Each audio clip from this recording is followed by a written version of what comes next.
Hello everyone, welcome back to my YouTube channel science की पाठशाला with प्रिया। तो कैसे हैं आप सब? आई होप आप सब बहुत अच्छे होंगे, बहुत अच्छे से पढ़ाई कर रहे होंगे। तो बिना किसी देरी के हम बेसिकली क्लास 8 शुरू कर चुके हैं। अगर आप क्लास 6 के हैं, 7th के हैं, तो आप मेरी प्लेलिस्ट चेक कर सकते हैं। उस पर हमने वो दोनों क्लास ख़त्म कर ली है, ठीक है। और बाकी आपको अगर उससे उन क्लासेस से रिलेटेड कुछ भी अगर चाहिए होगा, क्वेश्चन आंसर्स या कुछ भी, तो आप मुझे कमेंट सेक्शन में ज़रूर बताइएगा, ठीक है। तो बेसिकली आज हम शुरू करते हैं माइक्रो ऑर्गेनिजम्स, ठीक है। हमारे दोस्त हैं या दुश्मन, ठीक है। दोस्त हैं, दोस्त एंड दुश्मन दोनों हैं, ठीक है। तो यू हैव सीन, आपने देखा है बहुत अलग अलग तरीके के, आपने प्लांट्स देखे हैं, आपने एनिमल्स भी देखे हैं, ठीक है। हालांकि there are other living organism around us जो नॉर्मली हमें नहीं दिखते हैं। उन्हें हम क्या बोलते हैं? माइक्रो ऑर्गेनिजम्स या फिर माइक्रोब्स। माइक्रो मतलब होता है बहुत छोटा, ठीक है। कोई बहुत छोटा ऑर्गेनिज्म जो आपको आंखों से नहीं दिख रहा है, ठीक है। फॉर एग्जाम्पल, आपने ऑब्जर्व किया होगा जब बारिश का टाइम होता है ना, बारिश का जो सीज़न होता है, तो जो मॉइस्ट ब्रेड जो है वो स्पॉइल हो जाता है एंड उसके जो सरफेस होता है उस पर ग्रेइश वाइट पैचेस पड़ जाते हैं। अगर आप ऑब्जर्व करें तो आप मैग्नीफाइंग ग्लास को लेके उसे ऑब्जर्व करना, आपको दिखेंगे छोटे छोटे से ब्लैक राउंड से स्ट्रक्चर दिखेंगे। तो डू यू नो, आपको पता है कि ये क्या है, कहाँ से ये आए हैं, ठीक है। तो माइक्रो ऑर्गेनिज्म की बात करते हैं। इसके लिए आपके पास एक एक्टिविटी है। आपको क्या करना है? मॉइस्ट सॉइल, जो गीली गीली मिट्टी है, उसको कलेक्ट करना है फील्ड से एक बीकर में और उसमें पानी डाल देना है, ठीक है। After the soil particles have settle down, आपको क्या करना है? ऑब्जर्व करना है drop of water from the beaker under a microscope, ठीक है। माइक्रोस्कोप के नीचे उस पानी को ऑब्जर्व करना है, ठीक है। इसके बाद एक्टिविटी 2.2 है, जिसमें आपको कुछ ड्रॉप लेनी है पानी की पॉन्ड से, ठीक है, और उसको ग्लास लाइट पे फैला के फिर उसे ऑब्जर्व करना है। तो do you find tiny organism moving around? तो क्या आपको उसमें छोटे छोटे ऑर्गेनिज्म दिखे जैसे मूव कर रहे हैं, ठीक है। तो दीज ऑब्जर्वेशंस, जो ये ऑब्जर्वेशंस हैं, ये बेसिकली क्या दिखाती हैं कि जो पानी है और जो सॉइल है वो बहुत सारे छोटे छोटे ऑर्गेनिज्म से भरा हुआ है। Not all of them fall into the category of microbes, हालांकि सारे माइक्रोब्स की कैटेगरी में नहीं आते हैं, ठीक है। अब जो ये माइक्रो ऑर्गेनिजम्स हैं या फिर ये जो माइक्रोब्स हैं are so small in size, ठीक है। ये इतने छोटे होते हैं साइज में कि they can not be seen with the unaided eyes. आप अपनी खुली आंखों से मतलब अपनी नेक्ड आइज से इनको नहीं देख सकते हैं, ठीक है। जब तक आपने कुछ वो उसमें माइक्रोस्कोप में या किसी दूसरी चीज़ में देख सकते हैं, अपनी ऐसे खुली आंखों से नहीं देख सकते, ठीक है। कुछ जो होते हैं ना, सम ऑफ दीज, जैसे कि आपका फंगस है जो ब्रेड पे ग्रो करते हैं, आप उन्हें मैग्नीफाइंग ग्लास से देख सकते हैं। Other can be seen without the help of microscope, ठीक है। और बाकी को तो आप बिना माइक्रोस्कोप की मदद से भी देख सकते हैं। That is why these are called microorganism, others can not be seen, ठीक है। आप जो दूसरे हैं उनको आप बिना माइक्रोस्कोप की मदद के नहीं देख सकते हैं, ठीक है। मैंने यहाँ पे कैन पढ़ लिया था, सॉरी। तो इसीलिए इनको क्या बोलते हैं? माइक्रो ऑर्गेनिजम्स या फिर माइक्रोब्स, ठीक है।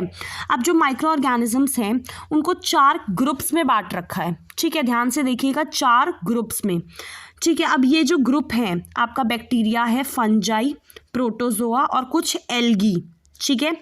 Some of this common micro organism आपको 2.1 से 2.4 में दिखा रखा है फिगर्स में, वो हम अभी देखेंगे, ठीक है। सबसे पहले देखो, वायरसेस जो हैं ये भी माइक्रोस्कोपिक हैं, ठीक है। ये भी माइक्रोस्कोपिक है, इनको भी आप आंखों से नहीं देख सकते, लेकिन ये दूसरे माइक्रो ऑर्गेनिज्म से अलग हैं, डिफरेंट हैं, ठीक है। दे however reproduce only inside the cell of the host organism।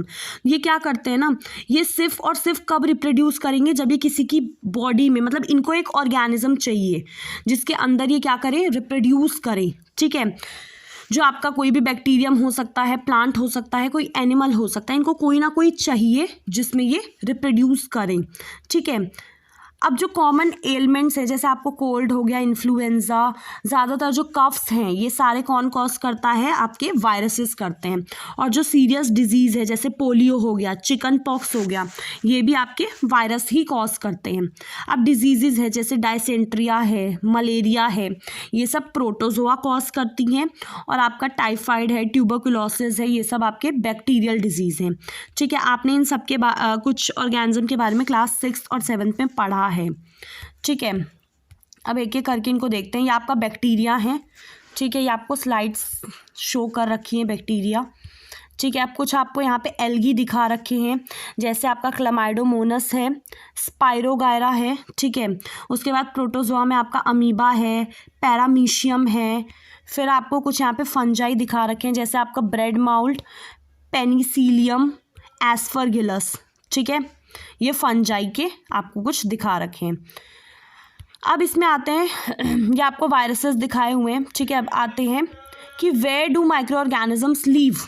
अब क्वेश्चन बनता है कि माइक्रो ऑर्गेनिज्म रहते कहाँ पे हैं।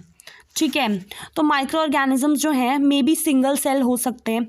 सिंगल सेल का मतलब क्या होता है, सिर्फ एक सेल। ठीक है, जैसे मैंने एक डॉट लगाया, जैसे हम सब हैं, हम सब भी सेल से बने हैं, बट हम बहुत सारे सेल से मिलके बने हैं। ठीक है, तो ये जो माइक्रो ऑर्गेनिज्म है ये एक ही सेल से बने हैं मिलके। ठीक है, जैसे आपका बैक्टीरिया है, आपके कुछ एल्गी हो गए, प्रोटोजोआ हो गए। ठीक है, या फिर मल्टी सेलुलर भी हो सकते हैं, जैसे आपके बहुत सारे एल्गी और फंजाई मल्टी सेलुलर भी होते हैं। ये सब क्या करते हैं, they live in all types of environment, ये हर तरीके के इन्वायरमेंट में रहते हैं। ठीक है, मतलब आपका बहुत ज़्यादा ठंड से लेकर बहुत ज़्यादा गर्मी वाली जगहों पर भी ये आपको मिलेंगे। ठीक है, यहाँ तक कि ये आपको एनिमल्स की बॉडी में, मतलब हमारी बॉडी में भी मिलेंगे। कुछ ऑर्गेनिजम्स तो होते हैं जो ग्रो ऑन अदर ऑर्गेनिज्म, ठीक है, किसी दूसरे ऑर्गेनिज्म पे ग्रो करते हैं। और कुछ होते हैं जो किसी पे डिपेंड नहीं करते, अपना फ्रीली ग्रो करते हैं।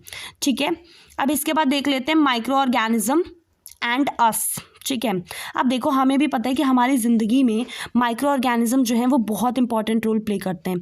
कुछ हमारे लिए बहुत ज़्यादा बेनिफिशियल होते हैं इन मैनी वे, और कुछ हमारे लिए हार्मफुल होते हैं। ठीक है, डिजीज़ भी कॉज करते हैं। अब हम एक एक करके डिस्कस कर लें थोड़ा। अब सबसे पहले बात करते हैं फ्रेंडली माइक्रो ऑर्गेनिज्म की, जो हमारे दोस्त हैं, हमारे लिए क्या कर रहे हैं, अच्छा कर रहे हैं। अब माइक्रो ऑर्गेनिजम्स का जो यूज़ है वो बहुत सारे पर्पसेस के लिए होता है। ठीक है, इनका यूज़ हम आपने कर्ड, दही, आपका ब्रेड हो गया, आपका केक हो गया, इन सब में हम इनका यूज़ करते हैं।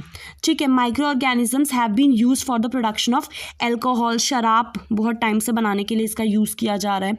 ठीक है, तो ये ना क्या करते हैं, इन्वायरमेंट को भी क्लीन करते हैं। फॉर एग्जांपल जो आपका ऑर्गेनिक वेस्ट होता है ना, जैसे सब्जियों का जो छिलका है, जो एनिमल्स मर जाते हैं उनका जो रिमेन है, जो फीसेस है उनका जो वेस्ट होता है, उनको ये क्या करते हैं, हार्मलेस और यूजेबल सब्सटेंसेस में बैक्टीरिया तोड़ देते हैं। ठीक है, रिकॉल दैट कि जो बैक्टीरिया है उसका यूज़ किसके लिए, दवाइयों के लिए भी प्रिपरेशन में किया जाता है, उनकी प्रिपरेशन में भी। और ये क्या करते हैं, एग्रीकल्चर में सॉइल की फर्टिलिटी को भी बढ़ा देते हैं। ठीक है, तो अब नेक्स्ट क्लास में हम क्या पढ़ेंगे कि कर्ड और ब्रेड का बनना। ठीक है, तो thank you so much. Video पसंद आए तो आपको पता है लाइक, सब्सक्राइब एंड शेयर सब कुछ करना है। Thank you.